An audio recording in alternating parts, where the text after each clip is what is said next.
आज मी तुम्हाला गट्टूची भाजी कशी बनवायची ते सांगणार आहे। त्यासाठी 2 वाटी बेसन घेतलेलं आहे। त्यामध्ये 2 चम्मच दही टाकायचं।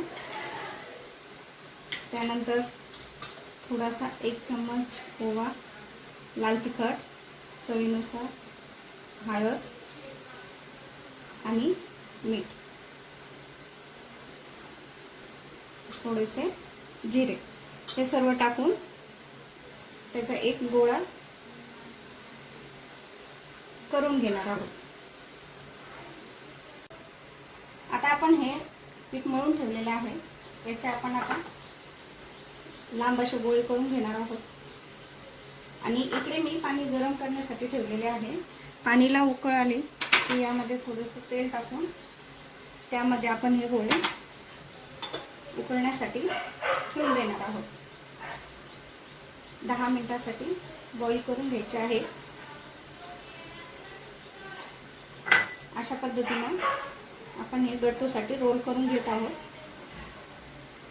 त्यानंतर मी ग्रेव्हीसाठी साहित्य सांगते आहे। यामध्ये आपण हिरवी मिरची, लसूण, अद्रक आणि कांदा थोडासा भाजून घेतलेला आहे। त्यानंतर दही, आता दह्यामध्ये मी लाल तिखट 2 चमचे, हळद, जिरे आणि गरम मसाला मी टाकून मिक्स करून ठेवते आहे। आपण आता हे सर्व एकत्र टाकून मिक्सरला पेस्ट करून घेणार आहोत। या पद्धतीने आपल्याला हे बॉईल करून घ्यायचे आहे आणि 10 मिनिटांसाठी झाकण ठेवायचे आहे। आता हे आपण बॉईल करून घेतलेले आहे आणि बॉईल केलेले पाणी हे आपल्याला तसंच ठेवायचं आहे। ते आपल्याला ग्रेव्हीमध्ये यूज करायचे आहे। मी तुम्हाला इथे याचे पीस कट करून दाखवते।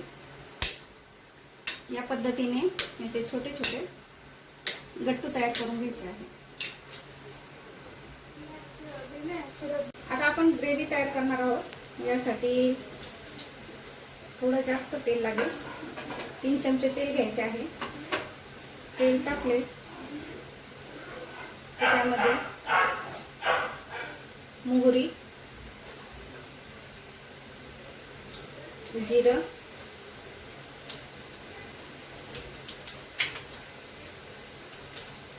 आणि आपण हा हिरवी मिरची, कांदा, लसूण आणि अद्रकची पेस्ट केलेली आहे ते आपण यात टाकून द्यायचे आहे।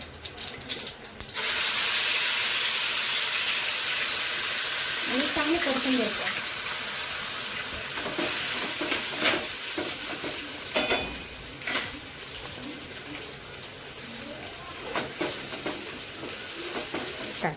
आता याला छान तेल सुटलेलं आहे। यामध्ये आपण आता दह्याचे मिश्रण टाकणार आहोत आणि त्यालाही 5 मिनिटं परतून घ्यायचं आहे।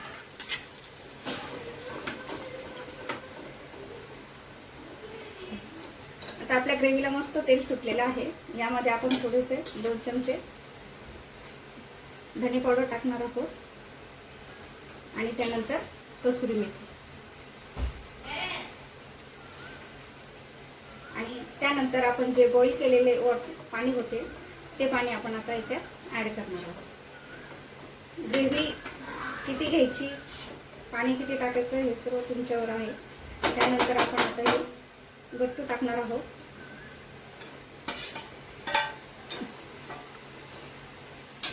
आणि याला एक उकळी येऊ देणार आहोत। आता आपल्या भाजीला छान उकळी आलेली आहे। आपल्याला याच्यात चवीनुसार मीठ टाकायचे आहे आणि वरून कोथिंबीर टाकून सर्व करायचे आहे। ही झाली आपली गट्टूची भाजी तयार। याला तुम्ही दालबट्टी, भाकर, भात अशा सोबतही खाऊ शकता। थँक्यू।